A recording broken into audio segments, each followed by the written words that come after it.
ओम शांति। सभी ठीक हैं। ठीक रहने का एक ही उपाय है, बाबा ने बताया है, ज्ञान का मनन चिंतन करो, बाबा की याद में रहो। क्योंकि एक एक मिनट स्थिति और परिस्थिति का खेल चलता है। ड्रामा के दृश्य कहो, परिस्थिति कहो, उसमें जितना जितना हम अपनी स्थिति को न केवल अचल अडोल पर किसी न किसी गुण युक्त, जैसे बाबा ने कहा ना, युक्ति युक्त, फिर होता है गुण युक्त।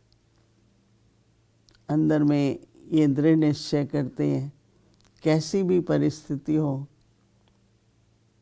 मुझे शांत रहना है, शीतल रहना है। कैसी भी परिस्थिति हो, कैसा भी व्यक्ति का व्यवहार हो, मेरा उस आत्मा के प्रति रूहानी स्नेह हो। ऐसे कोई भी गुण को लेकर के अपनी स्थिति में एक अडोल कि कुछ भी हो जाए मुझे उस स्थिति से हिलना नहीं है। तो दो तरीके हैं। एक है परिस्थिति में,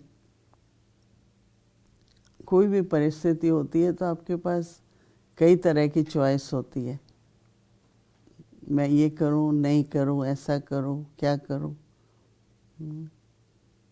तो जैसी स्थिति होती है आप वैसी चॉइस ले लेते हैं। तो एक तरह से परिस्थिति का रेस्पॉन्स सिर्फ उस समय पर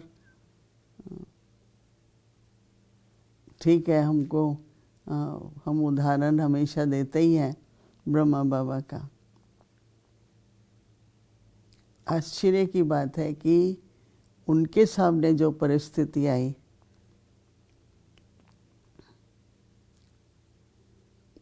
परंतु बाबा ने अपनी स्थिति से बड़े बड़े विघ्न, जैसे कि विघ्न नहीं थे, क्योंकि उनका निश्चय, उनकी दृढ़ता शुरू से लेके 100% थी। जैसे ही बाबा शिव बाबा ने ब्रह्मा बाबा के रथ में प्रवेश किया, ईश्वरीय ज्ञान दिया, कितना विरोध था, फिर कितने तरह की आलोचनाएं थी। उनके हर बात पर, उनके व्यवहार पर, उनके चरित्र पर, सब पर कई तरह की आलोचना थी, पर बाबा को कोई फर्क नहीं पड़ा। कई आते थे, बाबा आप ऐसा क्यों कहते हो, आप ये नहीं बोलो, बाकी सब अच्छा है। मैं तो नहीं कहता हूँ, मैं कैसे कह सकता हूँ सबको कि पवित्र रहो। तो पतित पावन बाबा कहते हैं, पावन बनना है तो पवित्र रहो। कितनी बार हमने देखा, हम लोगों को थोड़ा सा किसी बात बाबा ने कही तो मन में आता था अभी इसका विरोध होगा, कई लोग इसके ऊपर ऐतराज़ उठाएंगे। तो हम बाबा को जाके कहते थे, बाबा ये बात थोड़ा आप कम जोर दो। उनको कहना ना, हमने नहीं बोला है, हमारे बाबा ने बोला है, तो उनको लेके आना मेरे पास। तो न कोई भय था, न कोई चिंता थी। तो उन्होंने एक स्थिति बनाए रखी। तो आज तक भी यज्ञ उस एक उदाहरण से कि अगर स्थिति ठीक है तो परिस्थिति को आप पार कर लेंगे। चलो ना आए परिस्थिति, वो बात और है। एक आए, तूफान आए, पर आपको कोई फर्क नहीं पड़े। हम रोक तो नहीं सकते तूफान को, रहे पर अपने को बचा तो सकते हैं। तो बाबा का एक ऐसा उदाहरण है, निश्चय तो सभी को ही है, परंतु कैसे उस निश्चय की जो शक्ति है, निश्चय है पर समय पर निश्चय को यूज करना, उस स्थिति में रहना। आज इतना सब यज्ञ चल रहा है, तो बाबा की स्थिति के आधार पर, हमारी बाद में दादी प्रकाशमणि थी, मामा थी, सभी एक उदाहरण थे कि विघ्न बाहर से हैं, अंदर से न हो। अंदर के विघ्न में रुकावट है और बाहर के विघ्न को आप पार कर लो। तो इसलिए जो आज बाबा कह रहे हैं कि स्थिति बनाए रखो तो सेवा होगी। सब देखेंगे कि आपने ये भी किया, कार्य किया, परिस्थिति का सामना किया, पर आप शांत रहे, शांति रही, आपको आवेश नहीं आया, आपको कोई टेंशन नहीं हुई, आपको कोई स्ट्रेस नहीं हुई। तो देखने वाले तो देखते ही है ना, तो सेवा तो होती ही है। हर तरह से आप ये सोचो अभी कि एक वाणी की सेवा होती है, ज्ञान सुनाओ। दूसरा होता है वो ज्ञान का स्वरूप बन करके वैसी स्थिति में रहो, तो बहुत सेवा होती है, वातावरण अच्छा बना रहता है। तो इसलिए बाबा बहुत अच्छा समझा रहे हैं कि स्थिति से सेवा, कोई भी गुण, उस समय धैर्यता की ज़रूरत है, धैर्यता रखो। प्रेम स्वरूप की ज़रूरत है, प्रेम स्वरूप। तो इसलिए बाबा कह रहे हैं कि जैसे साकार बाबा ने अथक, इंसान थकता है, उसके उमंग उत्साह कम हो जाता है ना, इसलिए थकते हैं। लक्ष्य कभी कभी कम हो जाता है, क्यों बाबा के बने, मुझे क्या करना है। तो इसलिए बाबा कह रहे हैं कि अथक और एक स्थिति का एक एग्जाम्पल बनकर दिखाया। थकना नहीं है कभी भी, अथक बनकर। और बाबा कहते हैं कि एक रस स्थिति बन के दिखाया। वैसे बाप बच्चों को भी औरों के लिए एक एग्जाम्पल बन सबको एक एग्जाम्पल बनना है। यही सर्विस है। सर्विस सिर्फ वाणी से नहीं हो रही है, लेकिन स्थिति से बाबा कहते हैं कि स्थिति से सेवा होती है। तो समय प्रमाण अब अपनी स्थिति एक रस बनाओ और उससे देखो हाँ कितनी सेवा होती है।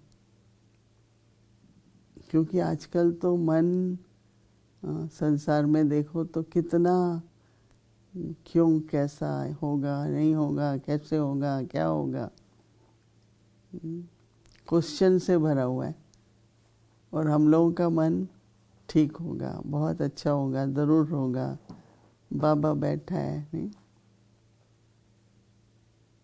तो हमारे जो संकल्प हैं वो हमारी स्थिति को मदद करते हैं। अनुभव करके देखो कि किसी भी परिस्थिति में आपने गुण का प्रयोग किया तो कितनों को उससे लाभ होता है और आप बहुत बहुत सहज तरीके से उस परिस्थिति को पार कर लेते हैं, चाहे वो कितनी भी कठिन हो। न केवल ये, पर बाबा जो कहता है ना कि उदाहरण बनो। मुझसे किसी को कहते रहना ऐसे करो, ये ठीक नहीं है, पर आप ठीक रहो, आप अथक रहो, आप अचल रहो, तो न केवल प्रेरणा मिलती है पर शक्ति भी मिलती है। तो बहुत ऊंची सेवा होती है जो स्थिति की सेवा है, क्योंकि ये खेल तो चलता ही रहेगा, राइट। एक बात जाएगी, दूसरी आएगी, दूसरी जाएगी, तीसरी आएगी। ड्रामा है, कर्मों की गति है, कई हिसाब किताब है। न केवल ये, पर आज विश्व में भी मन की स्थिति में अगर कोई भी विकार की अग्नि है, आज हम देखते हैं काम विकार है, क्रोध है, लोभ है, मोह है, अहंकार है, तो वो जब मन की स्थिति होगी तो जो आज दुनिया में कुछ हो रहा है वो उनके कारण हो रहा है। नहीं, क्रोध की अग्नि जल रही है, लोभ है। आज मैं सोच रही थी कि जितना धन आज एक दिन में व्यर्थ जा रहा है, कितने आज अफ्रीका जाओ, कई देशों में जाओ, खाने के लिए नहीं है, नौकरी नहीं है, तो जो अच्छा लीडर होगा वो क्या करेगा? सबको सब कुछ मिले रहे, न कि ऐसा हो कि सबके लिए सब कुछ मुश्किल होता जाए। तो बाबा जब कहता है विनाश काले विपरीत बुद्धि, वो दृश्य देखने को मिल रहा है। विपरीत, भगवान से तो प्रीत नहीं है, पर मनुष्य से भी प्रीत नहीं है। और जो हमें प्रकृति ने दिया है, तो उसको बहुत अच्छी तरह जीवन में, व्यवहार में लाना, न कि उसको ख़त्म करते जाना है। तो इसलिए हम सभी जो प्रीत बुद्धि हैं, हमें जो करना है वो हम करें, बहुत अच्छी तरह करें। उसी को सेवा कहेंगे वर्तमान समय। विपरीत बुद्धि का सोच और प्रीत बुद्धि का सोच, उसका आज एक अच्छा प्रत्यक्ष उदाहरण दिखाई दे रहा है। तो इसलिए अभी हम कुछ मिनटों के लिए बैठेंगे और मन में ये संकल्प करेंगे कि अपनी स्थिति को न केवल अचल अडोल रखना है, लेकिन ऐसी स्थिति से उस परिस्थिति का समाधान निकालें कि उस एक उदाहरण बन जाए।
ओम शांति।